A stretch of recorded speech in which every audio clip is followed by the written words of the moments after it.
Market में पैसा कमाना चाहते हो और पता घंटा का भी नहीं चल रहा है तो भाई बहुत गलत है ना। ये सही सलाह मानोगे ना तो सही रास्ते पे जाओगे, बाकी तो डूब ही जाने का है यहाँ पर। तो भाई सही सलाह मानना।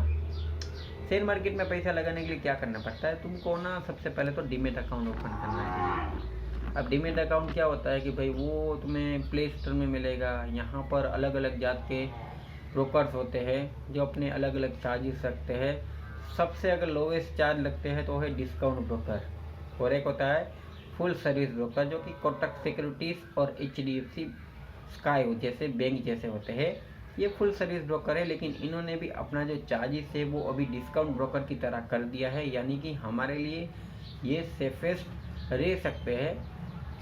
लेकिन इन्वेस्टमेंट के मामले में डिस्काउंट ब्रोकर एकदम लोएस्ट चार्ज लेते हैं, सिर्फ 20 रुपया। आपके पास 1 लाख का माल हो या 10 लाख का माल हो, बस गवर्नमेंट के जो चार्जेस है वो ध्यान रखने पड़ते हैं। आज शेयर लेके बैठ गए तो फिर अगले 5 साल या 3 साल के लिए हमें उस शेयर में फिर भूल जाने का।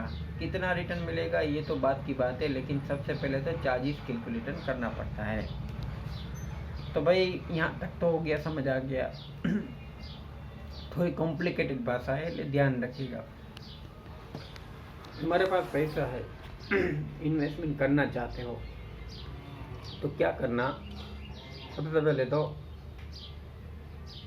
तुम एक डीमेट अकाउंट ओपन करना अपने अच्छे ब्रोकर के साथ। इसके बाद IPO बेस में सबसे पहले तो घुसना। IPO बेस में अगर, क्योंकि तुम क्या नए होंगे इसलिए तुम्हें इतना कुछ पता नहीं होगा मार्केट के बारे में, और फ्रेश कंपनी होती है ना, अक्सर देखा गया है कि अच्छा एक्सपेक्टेशन करती है स्टार्टिंग के दिनों में। अगर नहीं भी करती है तो धीरे धीरे कोई एक आध कंपनी डूब जाती है, बाकी अच्छा रिकवरी कर ही लेती है। देखा है मैंने हर एक IPO में, क्योंकि फ्रेशर कंपनी है, पहले कुछ करके दिखाएगी फिर ही डूबेगी, ज़्यादातर देखा गया है। कोई भी कंपनी पकड़ के ले लो, अभी तक हिस्ट्री में ऐसा देखा गया है कि डायरेक्ट IPO है वो टूटता नहीं है। स्टार्टिंग में थोड़ा बहुत तो मूवमेंट दिखाता है, उसके बाद अगर कंपनी के कुछ फाइनेंशियल ख़राब होते हैं तो कंपनी डूब जाती है।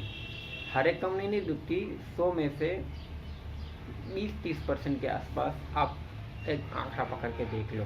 बाकी अच्छी कंपनी होती है जो बहुत ही अच्छा लॉन्ग टर्म में रिटर्न्स भी देती है, और धीरे धीरे अगर कंपनी का मुनाफा बढ़ता है तो आपको बोनस भी देगी, और उसके बाद आपको हर साल डिविडेंड भी देगी।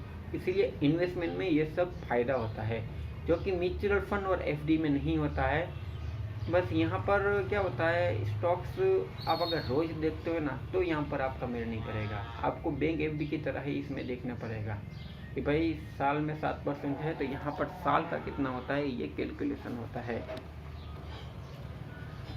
तो अब आपको पता चला, एक डीमेट अकाउंट चाहिए, उसके बाद आपको IPO बेस्ड कंपनी सर्च करना है। उसके बाद वो शेयर जब लिस्टेड हो तब वो IPO को अगर आप ट्राई करना चाहें तो इसे शॉर्ट टर्म लॉन्ग टर्म में ट्राई कर सकते हैं।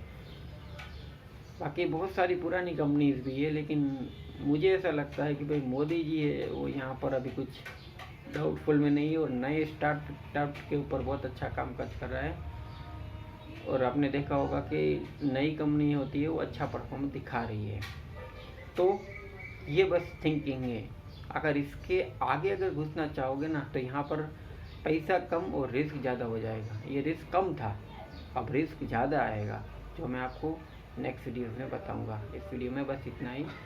वीडियो अच्छा लगा तो लाइक जरूर करिएगा। Thank you for watching.